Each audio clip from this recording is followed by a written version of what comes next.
वो लाभ इन ऋषियों को हो गए, सिद्धियां आ गई, एक दूसरे को ऊपर प्रभु पाकी के, किसी को भस्म कर दिया, किसी को जो है ना दुराशीष दे दी, जिस कारण से इनसे डरने लग गए। एक चुनक नाम के ऋषि थे, उसने ऐसे ही वो ज्ञानी आत्मा उद्धार थे, हजारों वर्षों तक ओम नाम का जाप और हठ योग किया। लोक वेद हठ योग गीता जी अध्याय नंबर 17 के श्लोक नंबर 6 में जिसको रिजेक्ट किया है कि शास्त्र विधि को त्याग कर तो मनमाना घोर तप को तपते हैं, वो राक्षस सब अन्य प्राणियों को भी दुखी देते हैं। इस शरीर के अंदर मुझ ब्रह्म को भी क्रस करने वाले, दुखी करने वाले असुर स्वभाव के जान। अब देखिए भी बुरे बताए ज्ञानी आत्मा क्यों। उस चुनक ऋषि ने साधना की, भगवान मिला नहीं, सिद्धियां एटम बम बन गया। एक मानदाता चक्रवर्ती राजा था, पूरी पृथ्वी पर शासन जिसका हो उसको चक्रवर्ती राजा कहते हैं। अब ये चक्रवर्ती राजा ये अपनी पृथ्वी पर ये देखना चाहते अपने शासन काल में कि मेरे अंतर्गत मेरे अधीन जितने नवाब हैं, राजा हैं, छोटे नरेश हैं, उन्होंने किसी ने मेरी प्रभुता, मेरी पराधीनता अस्वीकार तो नहीं कर दी है। इसलिए एक अश्वमेघ का घोड़ा छोड़ देते हैं अश्वमेघ यज्ञ के लिए, उसके साथ कुछ सैनिक भेज देते हैं और राजा का पर्सनल हॉर्स होता है अपना घोड़ा, उसके गले में एक पंपलेट लगा देते हैं, लगा दिया कि राजा मानदाता राजा के पास इतनी सेना है, 72 करोड़ सेना है, और जिस भी राजा को इस मानदाता चक्रवर्ती राजा की पराधीनता स्वीकार ना हो, घोड़े को पकड़ लो, अपने पास बांध लो और युद्ध के लिए तैयार हो जाओ। पूरी पृथ्वी पर वो घोड़ा घूम आया, सब ने पढ़ लिया पंपलेट कि 72 करोड़ सेना, सब चुप हो गए, किसी ने हिम्मत नहीं की घोड़े को पकड़ देने की, अर्थात युद्ध करने की। तो पूरी पृथ्वी पर विजयी साबित हो गया। वो वापस आ रहे थे, चुनक ऋषि वहाँ तपस्या किया करता था, उसकी कुटिया के पास से वो गए थे, वहीं से वापस आ रहे थे। उसने पूछा कि सैनिकों, ये घोड़ा खाली क्यों है, इस पर सवार क्यों नहीं, बाकी पर तुम सब विराजमान हो, सवार हो। सैनिकों ने बताया कि ऋषि जी ये मानदाता चक्रवर्ती राजा का घोड़ा है, इस पर कोई बैठ नहीं सकता। और तुम गए कहाँ थे? ऋषि ने पूछा कि हम पूरी पृथ्वी का चक्कर लगा कर आए और ऐसे ऐसे हमारा उद्देश्य था। तो ऋषि ने कहा कि क्या किसी ने इस राजा का युद्ध नहीं स्वीकार किया, इतना प्रबल है ये? तो सैनिकों ने कहा कि हमारे राजा के पास 72 करोड़ सेना है ऋषि जी, और है किसी की हिम्मत उसकी जाड़ फोड़ दे हम। अब ऋषि ने सोचा, देखो बदकाल के हाथ में, पहले तो इनको एटम बम बनाता सिद्धियों से, गलत साधना शास्त्र विधि रहित मनमाना तप तपवा के, फिर उधर से काल के हाथ में रिमोट था, उसने ऋषि के अंदर प्रेरणा भर दी कि इसमें तो अभिमान हो गया राजा में, इसका अभिमान ठीक करना चाहिए। ऋषि खड़ा हुआ और कहने लगा, भाई इस घोड़े को मैं पकड़ लेता हूँ और मैं तुम्हारे राजा का युद्ध ओट लेता हूँ। सैनिक कहने लगे, रे कंगले कंगाल, तेरे दाने खाने को नहीं, और युद्ध करेगा तो मानदाता चक्रवर्ती राजा के पास अपने फेरले माड़ा बोल वाला बैठ के, मत पंगे में पा दे, जप ले अपनी भक्ति कर, जो सा काम करया करे ऋषि वही कर तू। ऋषि बोला, भाई मन ने तो पकड़ दिया है घोड़ा, और जाओ कह दो तुम्हारे राजा ने। वह तो त्यार थोड़ा बांध दिया घोड़ा उसके वृक्ष का झोपड़ी जिस वृक्ष पर डल रही थी, राजा को आकर सुना दिया कि ऐसे ऐसे पूरी पृथ्वी पर तो किसी ने आपका घोड़ा पकड़ा नहीं, एक चुनक नाम के ऋषि ने आपका युद्ध स्वीकार कर लिया। अब राजा को बताया गया मंत्रियों के द्वारा कि जी आज एक व्यक्ति ने हिम्मत करी है, कल दूसरा करेगा, ये राजनीति होती है, ऐसे तो सिर उठाएगी दुनिया, इसको कुचल डालना चाहिए। राजा बोला, जाओ 18 करोड़ सेना एक बार भेज दी तो उसके एक व्यक्ति को मारने के लिए, ताकि और भी डर जाए, भयभीत हो जाए कि इतनी सेना आ गई, तुरे की तो बड़ा तगड़ा राजा है। उधर से ऋषि ने अपने सारे जीवन में जो डले डोए थे उसकी 4 एटम बम बना दिए वचन से। सिद्धि का बहुत बड़ा एटम बम। ये साइंस वाले तो फेल है उनके आगे। अगर किसी में वचन शक्ति हो संत के अंदर तो इन सारे ने फेल कर दे, वो वैसे वहीं के वहीं पानी बना दे। ऐसी सिद्धियां भी होती हैं।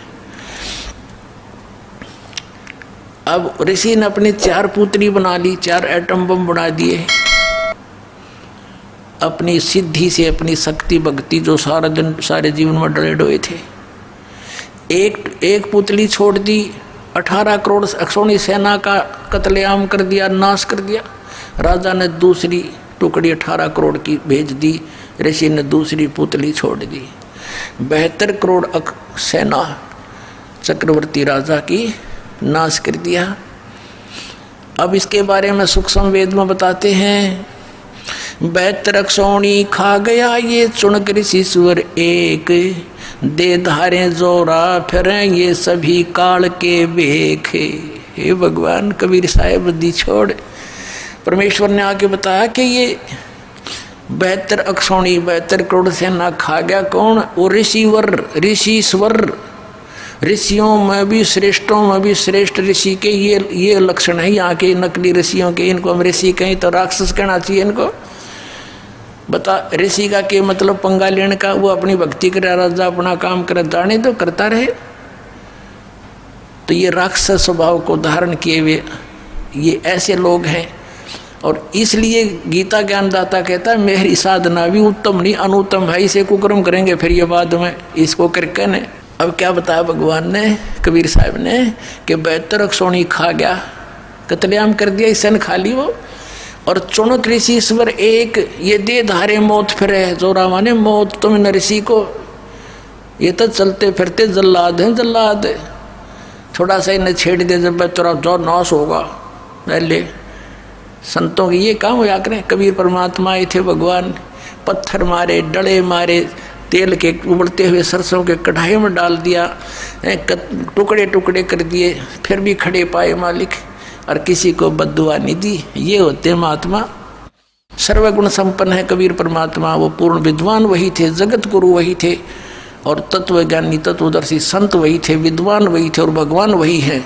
अब कहते हैं 72 अक्षौणी खा गया वो चुनक ऋषीश्वर एक, ये दे धारे मौत फिरे है। ये जोरा, जोरा माने मौत है। ये ऋषि दे धारे मौत फिरे। ये सभी काल के भेख ब्रह्म तक की साधना की। इसे भेख माने टोल के टोल, झुंड के झुंड, ऐसे तो ये। और फिर क्या होगा इसके साथ? ये ऋषि इसने ओम नाम का जाप किया और हठ योग किया। अब हठ योग से तप, सिद्धियां प्राप्ति, ओम नाम से ब्रह्म लोक प्राप्ति। ये ब्रह्म लोक में जाएगा, वहाँ देवता बन जाएगा। उसके बाद फिर ये पुनक्षीण होने के बाद फिर पृथ्वी पर आएगा, राजा बनेगा।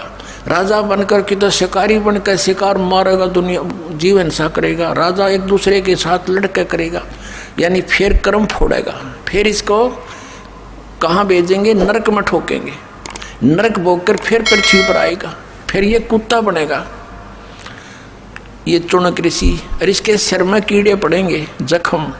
और जितने ये जीव हिंसा करे थे बाणदाता चक्रवर्ती राजा के, वो कीड़े उसको चुन चुन कर खाएंगे। तो इसलिए गीता ज्ञानदाता 7वें अध्याय के 18वें श्लोक में कहता है कि ज्ञानी आत्मा है तो उद्धार। ये चले थे तो परमात्मा प्राप्ति के लिए, लेकिन इनको तत्वदर्शी संत ना मिलने से ये अपने आप निष्कर्ष निकाल कर एक दूसरे से सुन सुना कर और ये समर्पित हो गए मेरे पे। ब्रह्म कहता है काल, और मेरे वाली अनुत्तम गति में सचित रहे, यानी मेरे से जो इस ओम से, मेरी क्रियाओं से, ओम नाम के जाप से जो लाभ मिलना था वही तक गति हुई इनकी। और वो अनुत्तम गति है, अनुत्तम घटिया। अब इस तो बुंडी के घटिया होगी, सारे जीवन डले डोए, और फिर एटम बम बन गया बबूल का पेड़। आम के स्थान पर संत तो आम के पेड़ होने चाहिए, डले मार उसको भी फल दे। ये बबूल बड़ा हाथ ला दे तो गट जा उस बिल्डिंग तो ये गितरे। इनको ऋषि कहा करते थे हम। परमात्मा ने आंख खोल दी हमारी, तो इसलिए कहा कि है तो अच्छी आत्मा, लेकिन मेरे वाली अनुत्तम घटिया गति में स्थित रहे। क्यों? क्योंकि इनको तत्वदर्शी संत ना मिला।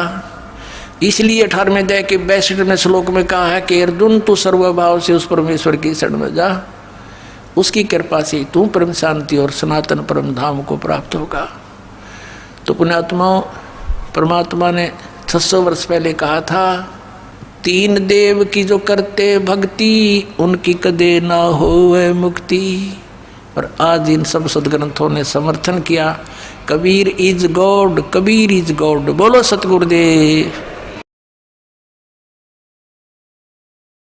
हमारा वीडियो आपको पसंद आया तो लाइक करें, कमेंट करें, शेयर करें। गुरु रियल गॉड यूट्यूब चैनल को सब्सक्राइब अवश्य